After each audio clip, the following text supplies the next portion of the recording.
Welcome to The Kill File, your favorite true crime podcast. I'm your host, Brittany Spears. Each week, we will explore the dark corners of true crime, unsolved mysteries, and murder. Join me as we uncover secrets, investigate evidence, and dive into the chilling details of some of the most fascinating cases. Get ready for a journey into the dark unknown, because in The Kill File, nothing stays buried forever. Hey guys, welcome to episode 36 of The Kill File. I am so glad that you guys are back for another episode today. Before we jump in, I just wanted to throw out a few reminders. First, you can always check out the website at thekillfile.com for more information about me, a place to submit the cases that you want to hear, a link to the merch site, and also there's links to all of the social media sites The Kill File is on if you are interested in seeing other pictures and weekly posts about the cases. I will be ramping up the Kill File social media presence soon. I usually only post about once a week, but I'm going to try to up that if you guys are interested. The other thing that I wanted to say was just thank you so much to all of my friends, family, and listeners who continue to spread the word about the Kill File to your own friends or family. I am so very grateful for all of you who do that, and if you're interested in helping out the Kill File, don't forget to hit that download button, and please share the social media posts on your own pages so people can help find us and join us. Okay, that's it for today's business. Let's talk about today's case. Today we are going to talk about a Russian rapist and serial killer, Sergei Ryakhovsky. Many of the names and pronunciations of geographical locations are foreign to me, so I'm going to do my best, but don't come for me. Trigger warnings for today are going to be murder, murder of a minor, elderly abuse, rape, body mutilation, necrophilia, and homophobia. Here we go. Sergei Ryakhovsky was born on December 29, 1962 in Saltykovka, a Saratov Oblast in Russia. Sergei was a lot larger than most of the other children around him, which would foreshadow just how large this man would grow to be. Eventually, Sergei would come in at a whopping 6 foot 6 inches tall, and he would weigh around 280 pounds. So that alone is intimidating. It was said that when Sergei was just 6 months old, he actually weighed 24 pounds, which I guess is large. I wouldn't really know because I had giant babies at 9 pounds 2 ounces and 11 pounds 2 ounces, so mine were always on the giant side of the charts. And I don't know what is considered normal, but I guess this is big. Sergei had suffered some sort of trauma during his birth due to the fact that Sergei was so large. His mother was really struggling to have him naturally, but I guess the doctors didn't want to give the mother a cesarean. I'm not sure why, because that's what happened to me. Some kids are just too big to fit, let's be honest, and if you were anything like me, after 44 hours of labor, a C-section was the greatest gift the doctor could give me. Who cares how you give birth to your baby as long as mama and baby are both safe and healthy? So because of the mother struggling so much during her labor with Sergei, it was said that he would go on to have a plethora of health problems.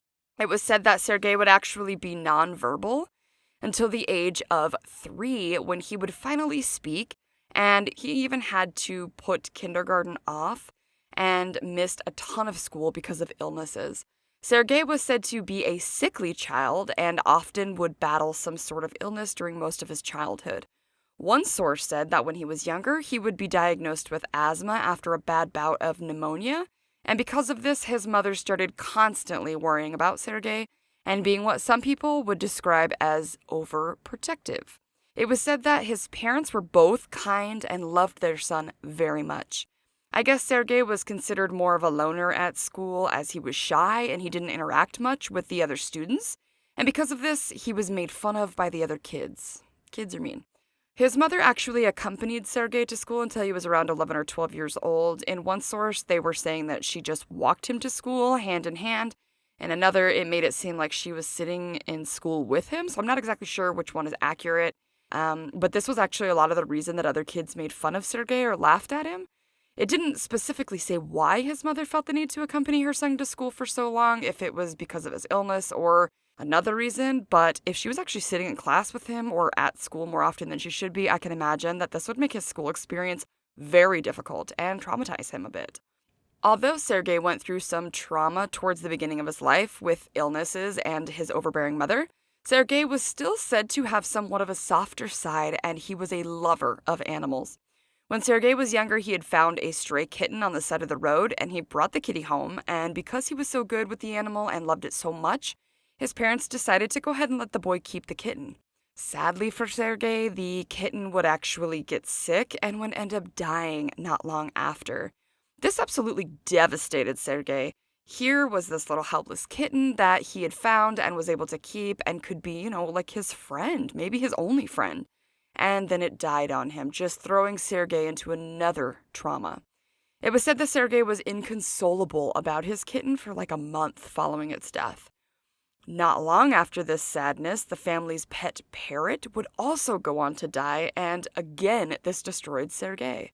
It was said that because he had no friends, he spent all of his time at home by himself, probably with these animals to keep him company. Despite these setbacks, Sergei would go on in school, and he would set his sight on college. Eventually, Sergei would grow up and go to college, interested in becoming an electrician. When he was finished, he would work in the field as an electrician, but this would only last around a year, as it was extremely difficult for Sergei to hold down a job, and therefore he would really rely on his parents' benefits from their retirement for his life. So, as you can probably imagine, Sergei was unlucky in love. In fact, he wasn't said to have many relationships at all in his lifetime. It was reported that Sergei was dating a woman at one point, and they said to have gone out a few times or on a few dates, but something that this woman was said to not be able to get past was her feeling of uneasiness around Sergei because he was aggressive, and that scared her. She went on to describe Sergei as someone who seemed to like to pick fights or arguments with other people. I think we've talked about this before on another episode, but I feel like we all have known or do know people like this. Some people are just so confrontational for no reason, and it's hard to read these people, and I always just get so annoyed that they have to argue with anything that you say or make a point to disagree with you, and it's just like, you can't win with them. Even if you agree with them on something, the minute that you have your own comment or opinion, they disagree. It's just so off-putting, and I don't even think they realize it. Anyways, it was said that eventually Sergei's girlfriend would end the relationship pretty quick, which I don't blame her one bit about if his aggression was so scary. Even people who had a somewhat good relationship with Sergei would say things about his aggression and also said that he seemed to struggle with communication in his life. And this is probably a huge part of why his relationships, both romantic and not, were difficult for him. Communication is everything. Some believed the fact that Sergei wasn't really able to connect to anyone or keep a connection with any girlfriends could be the reason why he would go on to commit his first of many crimes in 1982. Sergei would go on to say that he started feeling this extremely strong urge to have an intimate relationship with a woman, and unfortunately he would go on to make many attempts to rape some elderly women in the area of East Moscow. One source said that he would go on to be convicted of hooliganism, and for this, he would be handed a sentence of 4 years in prison. So I must admit that when I heard hooliganism, I laughed, thinking there's no way that that's a law anymore, if it ever was in Russia. Well, my friends, I was wrong. It is most definitely a law, and in fact, it is defined as a gross violation of social order or public safety, and is committed with one of the following conditions. There is some sort of weapon used or an object that is used as a weapon on the grounds of being motivated by race, ethnicity, political, ideological, or religious hatred, and this can also include hatred towards a particular social group as well. Along with this conviction can be forced work as a punishment. I'm guessing maybe this is like a community service, although I'm not sure.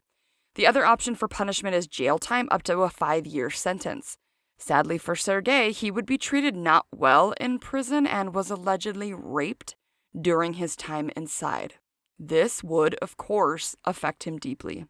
It was said after his time in prison, Sergei held a wild and extreme belief for some reason that if he were to kill gay men and women, that they would die and be reincarnated as what he considered normal people, i.e., straight men and women.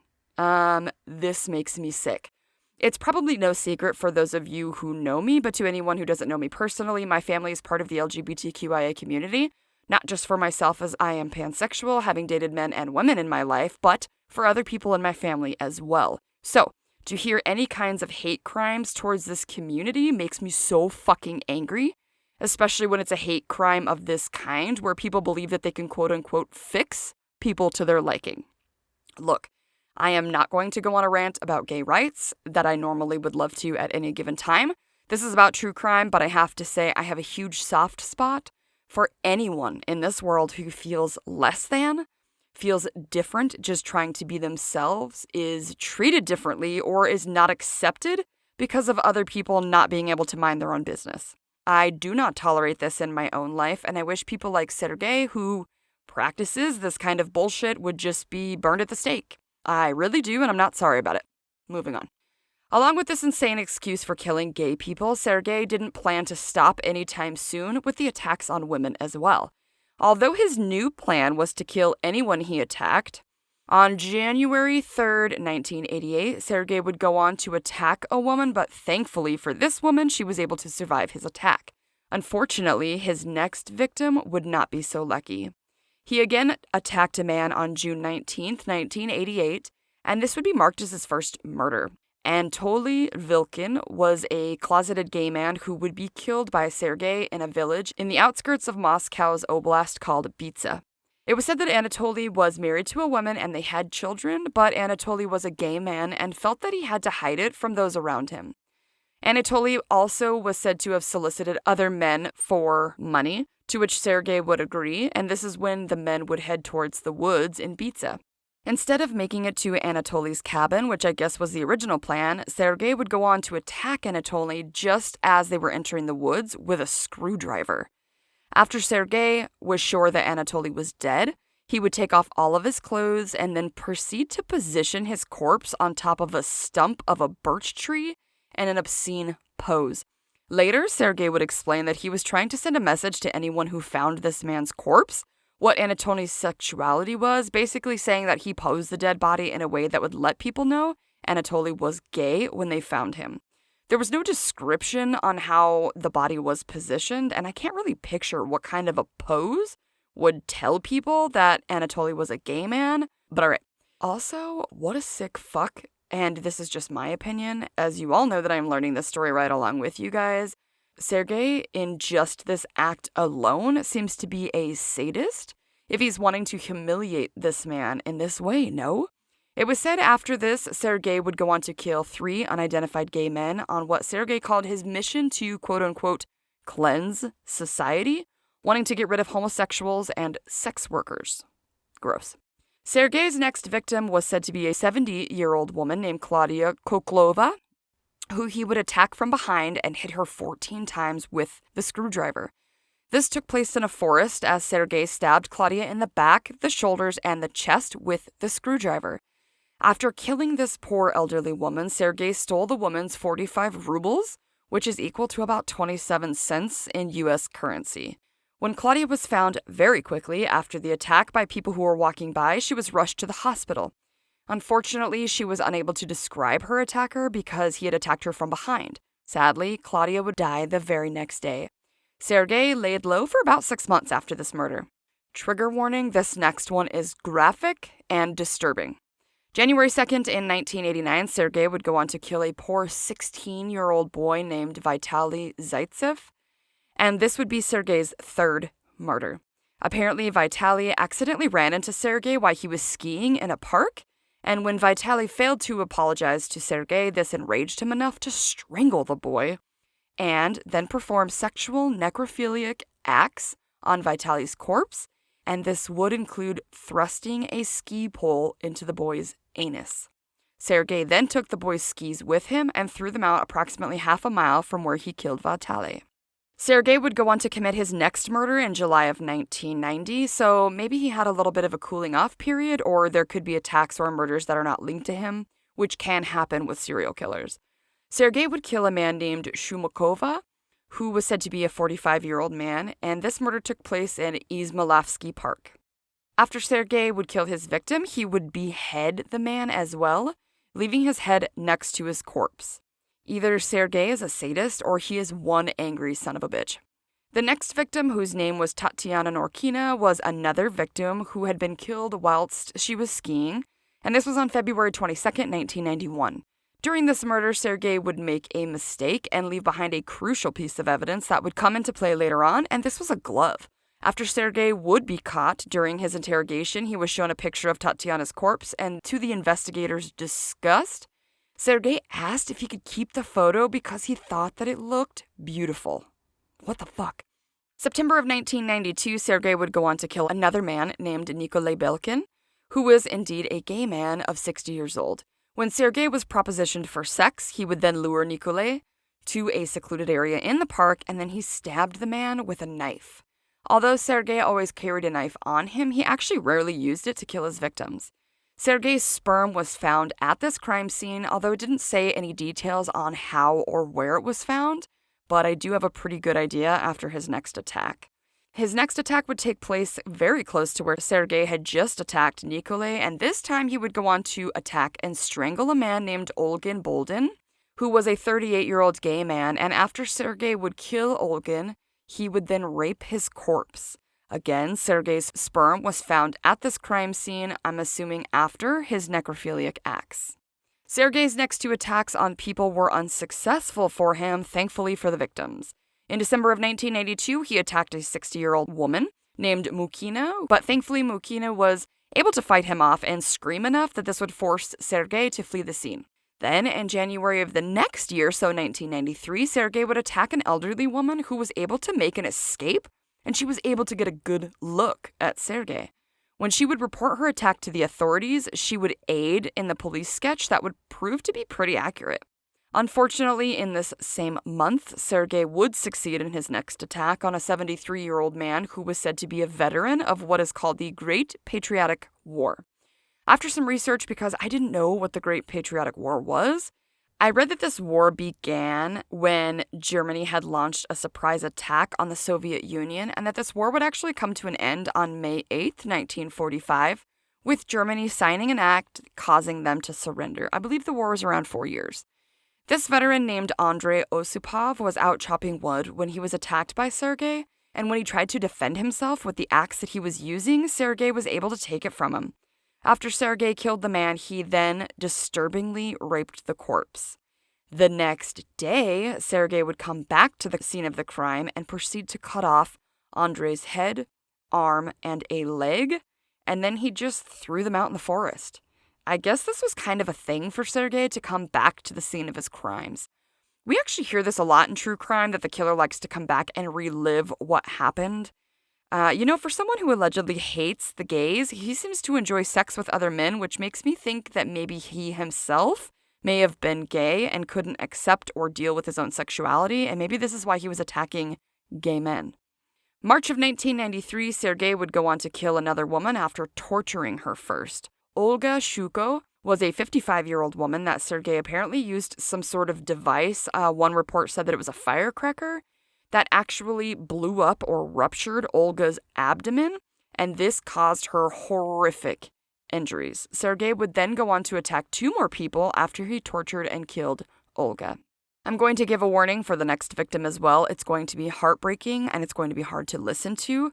It is part of the story, so I can't leave it out. If you need to fast forward a little bit, there is no shame. Rinat Kabebulin was only 16 years of age and was attending a school for children with mental disabilities at the time of the attack.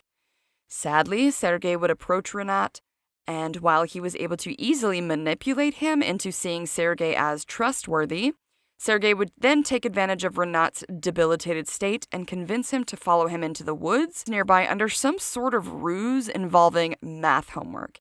I couldn't really figure out if it was Sergei offering help with math homework or asking for it. Sadly, Sergei would go on to attack this young man, and he would hang Rinat, and this would be followed by disembowelment and ultimately decapitation on this poor boy. Rinat's remains would be found around 45 yards from the actual crime scene where the attack occurred. It was also said that Sergei burned Rinat's textbooks as well. I'm not really sure why. On April 12, 1993, Sergei tried to confuse the authorities when he would attempt to attack a woman named Anna Narkin. She tried to fight back and was able to use her pepper spray in Sergei's face, but somehow he was able to fight through it and still went on to murder this poor woman. After this attack on Anna, Sergei would leave some sort of message on her body that would say, quote, "Hello from Chechnya." And this was seen as maybe an attempt to throw the authorities off of his trail if they thought this killer was from Chechnya. Unfortunately for Sergei, this little ruse didn't work, and he would be found and arrested the very next day. During what was said to be a routine search of the area near Olga Shuko's murder scene, this is when authorities would find a shack of sorts, and inside they would find a noose attached to the ceiling. The police would then suspect this to be where the killer was going to conduct his next murder, and because they thought it was actually prepared for that purpose, they decided to try and trap the killer. April 13, 1993, Sergei would head back towards the scene of the murder of Olga that he had committed just a month before now, which he was known to do in revisiting his crime scenes. The authorities were swarming the area trying to patrol it when they happened upon Sergei, who they thought looked suspicious. And when they went up to him, one of the officers tried to ask for a cigarette from him. Sergei was said to have not answered, but instead tried to run. When they were able to arrest Sergei and began to search or pat him down, authorities found a piece of rope on his persons that matched the rope that was hanging inside of the shack. It was said that Sergei didn't put up much of a fight when it came to the police arresting him. He would later say in an interview that when he saw all of the policemen's weapons that they had on them, he was scared and couldn't really react. Even though the authorities had Sergei in custody, the police still needed to conduct their investigation when it came to Olga's murder, and while at the scene, Olga's glasses were found, which would prove to be very important. The analysts were able to find Sergei's fingerprint on the glasses. When media caught wind of Sergei's involvement of the crimes and arrest, it was said that the media would dub Sergei as the Balashika Ripper and the Hippopotamus. I guess because he had a really thick neck and because of his commanding stature. This is just my opinion, but of all the nicknames that I would want to be given, definitely Hippopotamus is down far on the list. Sergei was said to have been very cooperative with the authorities, not only showing him where the crime scenes were, but actually discussing some of his methods with them as well. According to Sergei's confessions, he said that most of the killings were impulsive acts of violence and were not premeditated. He went on to explain that some of the killings he committed on random people were just on impulse. He further explained that that was not always the case, though, and in fact, he stated that he carefully planned the murders of 3 gay men back in 1988. The authorities would later come out and say that Sergei had confessed to his own parents that his urge to kill sex workers and homosexuals actually came from what he described as a tiny gray man that had visited him since he was a child, as well as an orange ball that was small and transmitted messages to him. While the authorities were searching Sergei's parents' home, because this is where he still lived, they would come across a diary that Sergei kept, and inside was some of the information for some of his crimes or victims.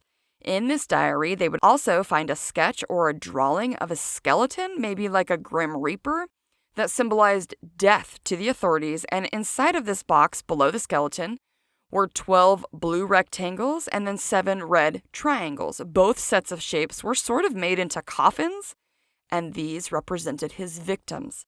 The blue ones were said to represent the men, while the red ones the women. If this drawing was to be believed, then Sergei had a total of 19 victims, and this is actually the number that Sergei himself had told the authorities during his confessions. Unfortunately, the authorities only had 11 victims' information that was made public, which would end up meaning to police that the other 7 were confidential. Is that a thing? I have never heard of that before, where some were public and some were confidential to the police. Maybe to the public, but to the police? I've never heard of this before. Along with the diary found in Sergei's home, authorities also found a short science fiction novel that he had written himself.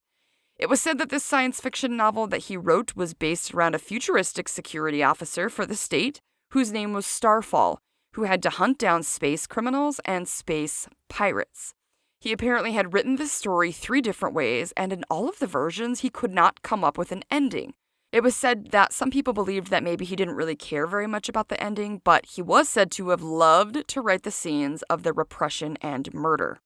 Psychiatrists from the Moscow Serbsky Institute said Sergei had some sort of malfunction in his central nervous system that attributed to his necrophiliac tendencies, and they also believed that Sergei had suppressed homosexual tendencies.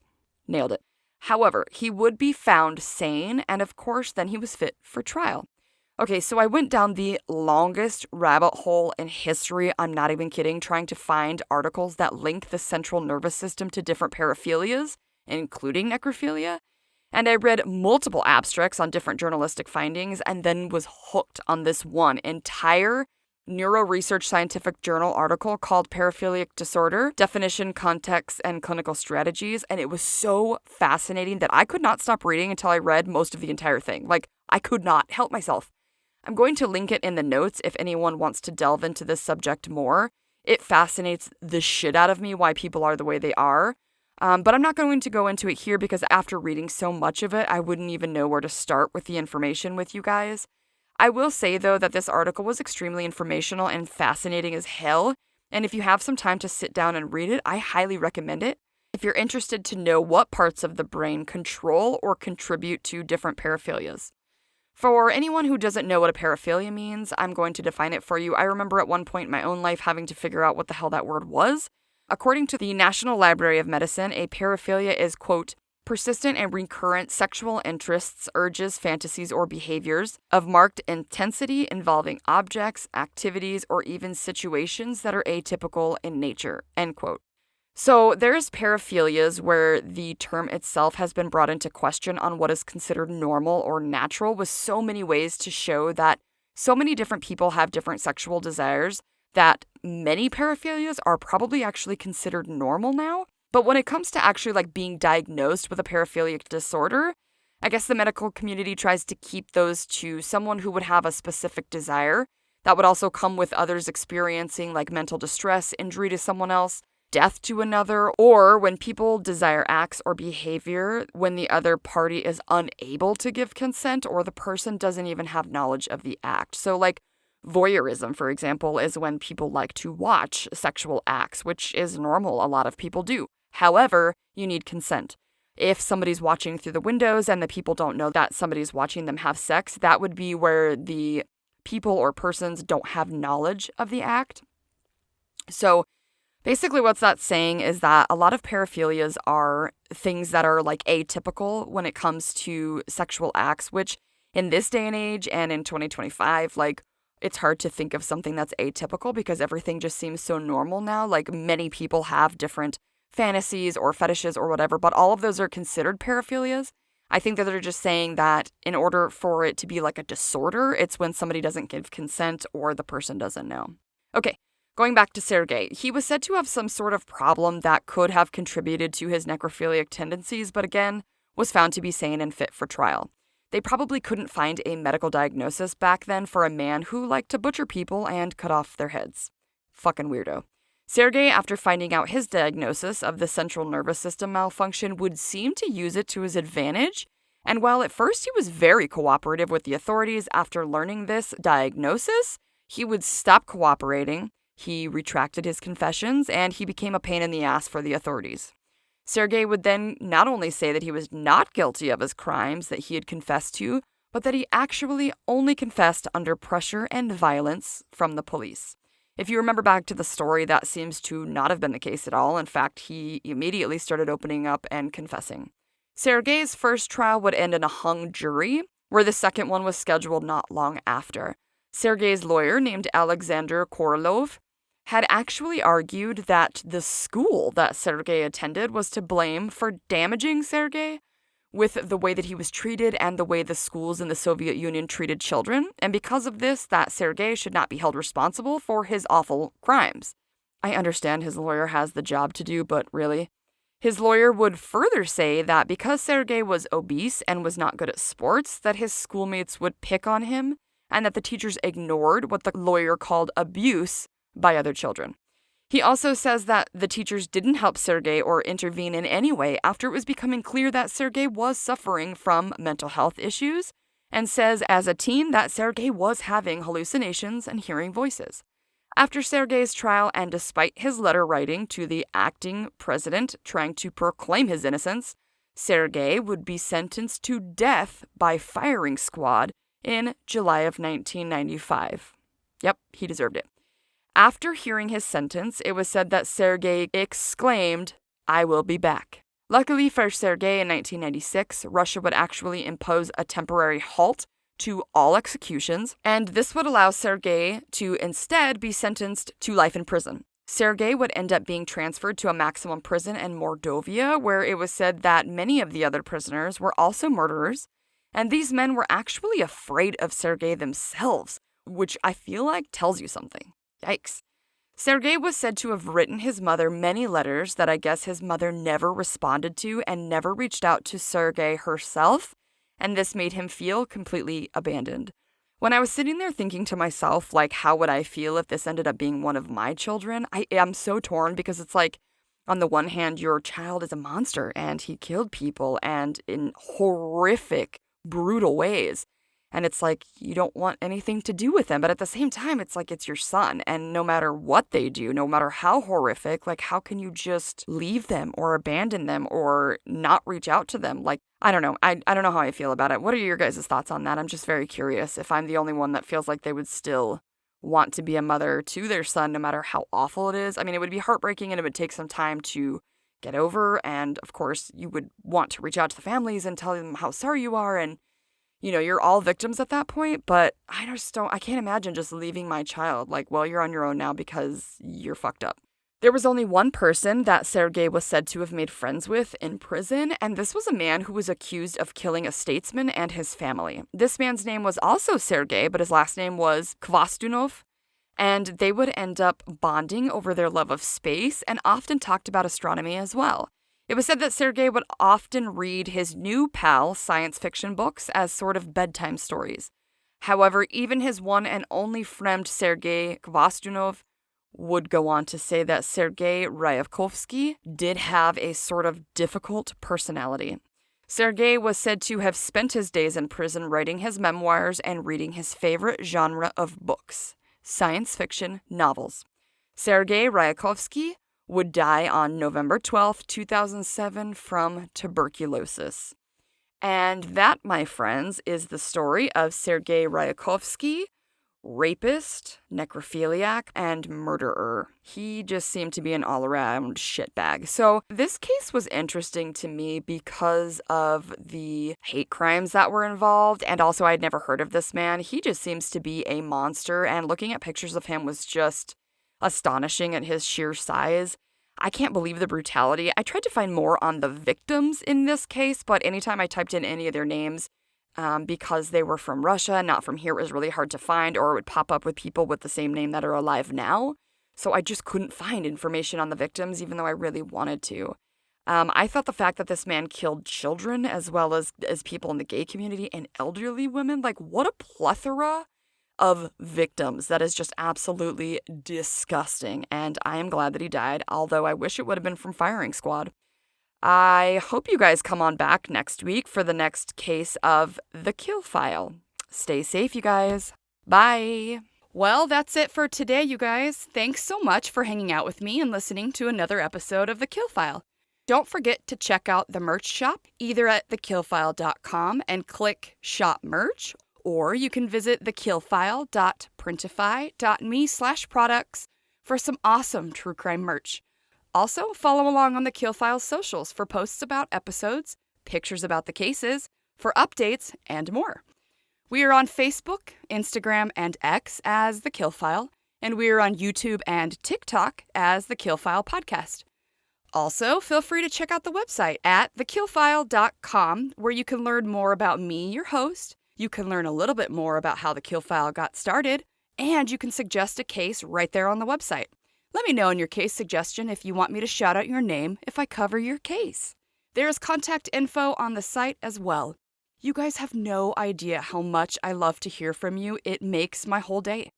Come back on Mondays wherever you get your podcast fix when we will cover another case on The Kill File, where nothing stays buried forever. Stay safe, you guys. Bye.